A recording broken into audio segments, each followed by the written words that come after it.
Merhaba arkadaşlar, ben Nezih Cihan. Kanalıma hoş geldiniz. Neden hepimiz aynı cümleyle başlıyoruz? Hiç düşündünüz mü? Her gün binlerce saniye video izleyen biz açıkçası pek düşünmedik. Neden diye. Bu sorunun cevabı yok ki herkes öyle başladı diye biz de hiç sorgulamadık şeklinde içinizden geçirdiğinizi duyar gibiyim. Peki şu sorunun cevabını biliyor muyuz? Yumurta mı tavuktan çıkar, tavuk mu yumurtadan çıkar? Peki bu sorudan ne çıkar? Yani acaba bu soruyu ilk kim sordu? Örneğin tarlasında tavuklarına yem atan neşeli bir teyze "Kız bak bakalım bir yumurta mı tavuktan tavuk mu yumurtadan çıkıyor" dedi. Yoksa ünlü bir filozof onlarca meslektaşı ve bilim adamlarıyla beraber uzun ve sıkıcı bir sempozyum sonunda mı sordu bu soruyu? Açıkçası ben bilmiyorum. Bilen varsa yorumlara yazsın, olur mu? Hem tavuklarını besleyen o neşeli teyze hem de o sıkıcı filozof aynı soruyu farklı şekilde sorup o an karşısında bulunan herkese neden değil nasıl sorusunun cevabını buldurmak istemişlerdir. Anlayana tabii ki. Ne? Ben anlamadım ya diyenler için hem pekiştirmek hem de akıllarında daha çok kalması için bir varmış bir yokmuş diye başlayan hikayelerden değil de gerçekten varmış ve hep var olacak bir hikaye anlatmak istiyorum. Tasarladığı MR makinesi ile tasarım mükemmellik ödülü alan Doug Dietz bir gün hastaneye gider. Gururludur. İnsanlığa yaptığı büyük hizmet için. MR makinesinin bulunduğu odanın kapısında beklerken koridorun başında bir aile görür.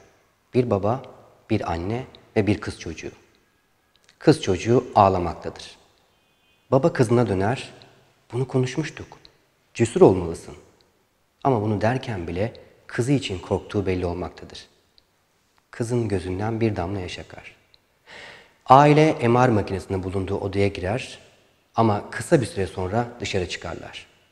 Cihaza giremediği için kız çocuğu anesteziye gönderilir. Doug hemen şu soruyu sorar. Nasıl tasarım mükemmelliği ödülü alan bir cihaza insanlar giremez? Doug düşünceli bir şekilde şirkete döner ve hemen bir Ar-Ge çalışması başlatır. Deneyimi yeniden tasarlama çalışması. Görseller ve ses efektleriyle yeni konseptler geliştirirler.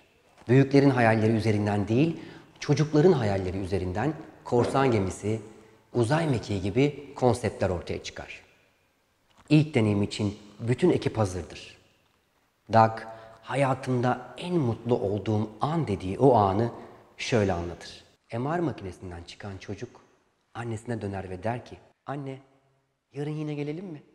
Bu hikaye der ki, neden sorusunun cevabını bulmuş olabilirsiniz. Ama önemli olan nasılın cevabını bulmaktır. Neden nasıl? Çünkü nasıl farklıdır. Çünkü nasıl diğerlerinin yaptığının üzerine başka bir tat koymaktır. Çünkü nasıl orijinal, kalıcı ve yenilikçi olanın peşindedir.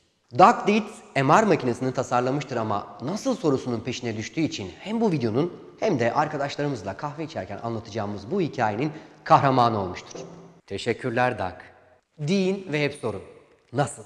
Sizin ilk nasılınız bu kanala nasıl abone olabilirim olsun ama siz zaten bunun cevabını biliyorsunuz. Görüşmek üzere.